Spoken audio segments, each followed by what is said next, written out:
Top ZANU-PF Women's League officials nearly came to blows at a tense Provincial Coordinating Committee (PCC) meeting in Mutare, the deepening factional battles for control of the party's manichaean structures peeled into open. CHAMISA struggles to stop ZANU-PF big wigs.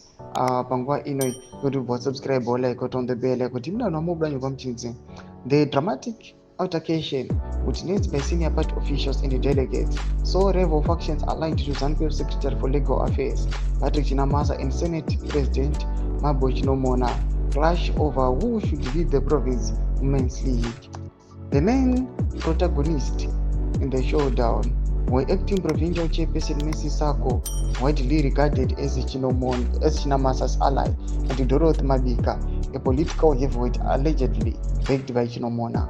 Both women attempted to assert dominance at the high table during the meeting, each claiming to be the legitimate leader of the Women's League in the province.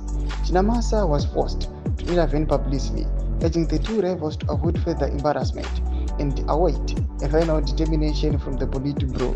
In court, I am the Secretary of the Legal Affairs and I must ensure that the party constitution is upheld, Chinamasa said. The election of Mabika as chairperson was not sanctioned by the party. It was overruled, and Sako remains the acting chairperson until Politburo makes a final decision. The position became vacant last year following the suspension of then chairperson Happiness Nyabuyezwa. Mabika claims to have been legitimately elected earlier this year, but Chinamasa insists the process was irregular.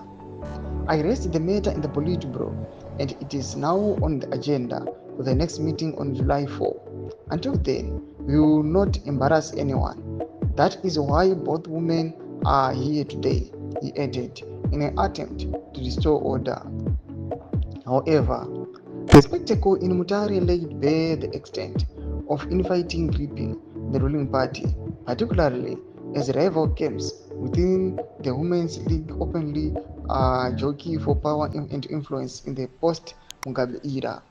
Some party members at the meeting reported Mabika's claims, saying she was duly elected through a democratic process, yet the open confrontation and the need for high-level arbitration underscores the widening cracks in ZANU-PF's internal cohesion, especially in key provinces like Manicaland.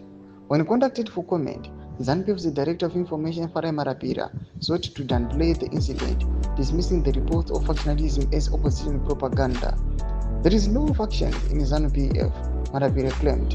What people are witnessing is vibrant internal engagement, which is being mischaracterized by opposition elements who wish to destabilize the party.